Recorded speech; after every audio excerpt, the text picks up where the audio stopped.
It's officially summertime. Are you ready for it? I'm so excited.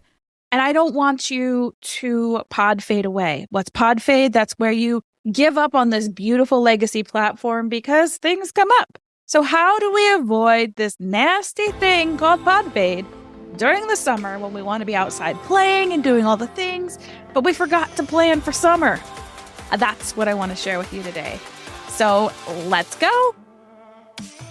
Welcome to the Cure for podFade. I am so excited you found your way here because that means you know how powerful podcasting can be. You are ready to build a legacy with your unique story, your message, and your offer, but you're getting a little overwhelmed. You're feeling frustrated, you're feeling stuck.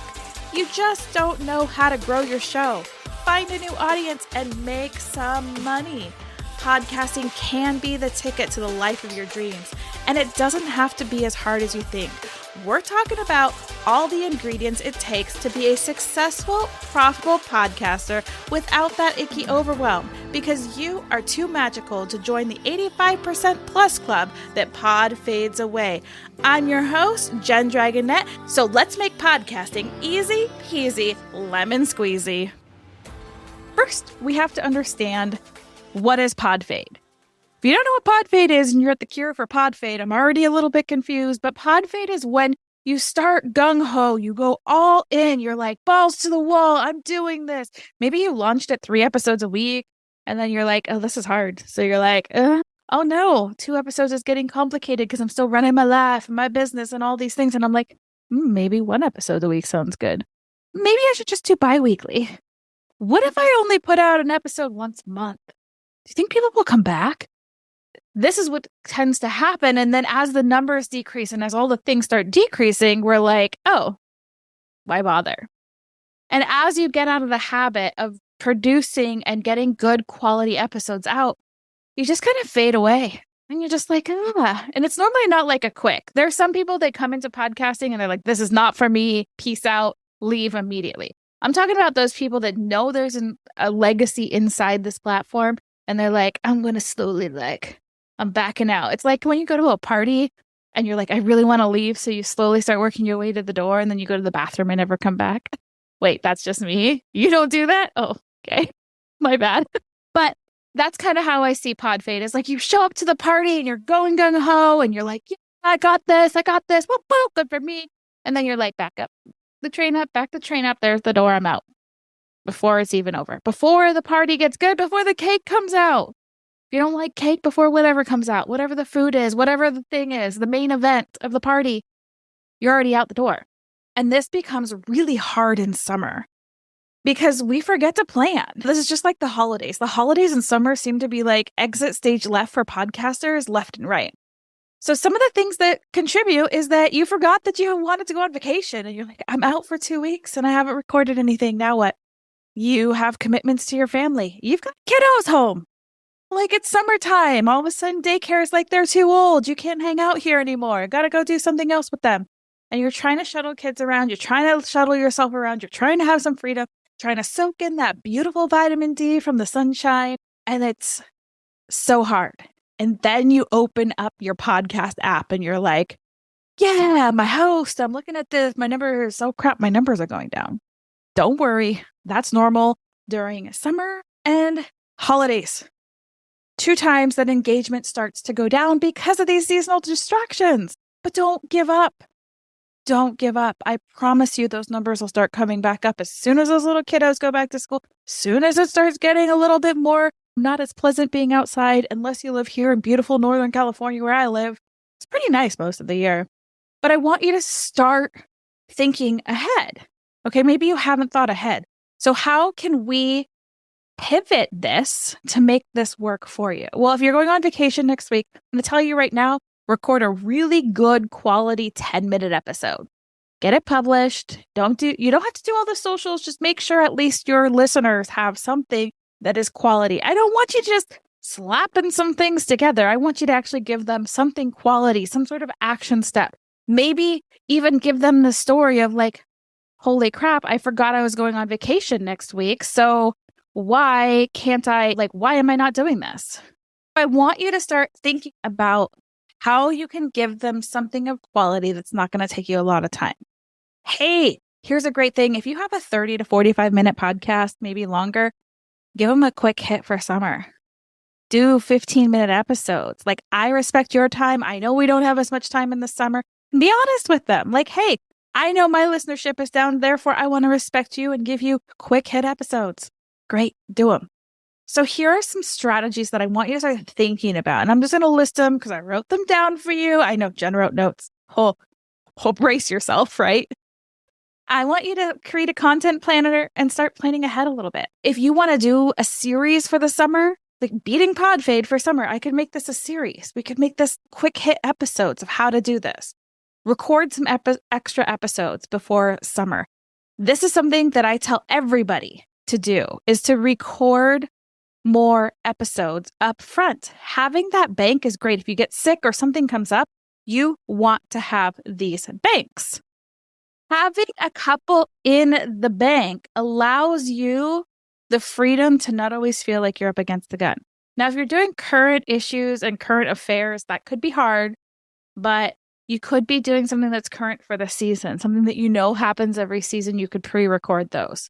If you can, delegate. Hey, I'm a producer. I'm not always taking new clients, but I do have an opening for 2 new clients. If you're needing someone to delegate your podcast recording and management and all this, where you record and you have somebody on the back end do everything for you, from creating social media to uploading to YouTube, to your host, to all the back end stuff, the blogs and newsletters. Hey, I do it all. And I know some other great people if you need some help with that.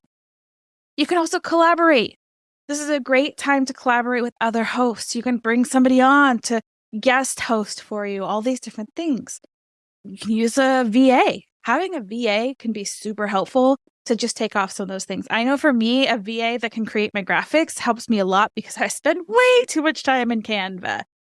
There's a whole bunch of stuff. Repurpose content. Okay, well, instead of getting this out, what is your best episode from your entire podcast time? Now, if you just started, I don't recommend doing this.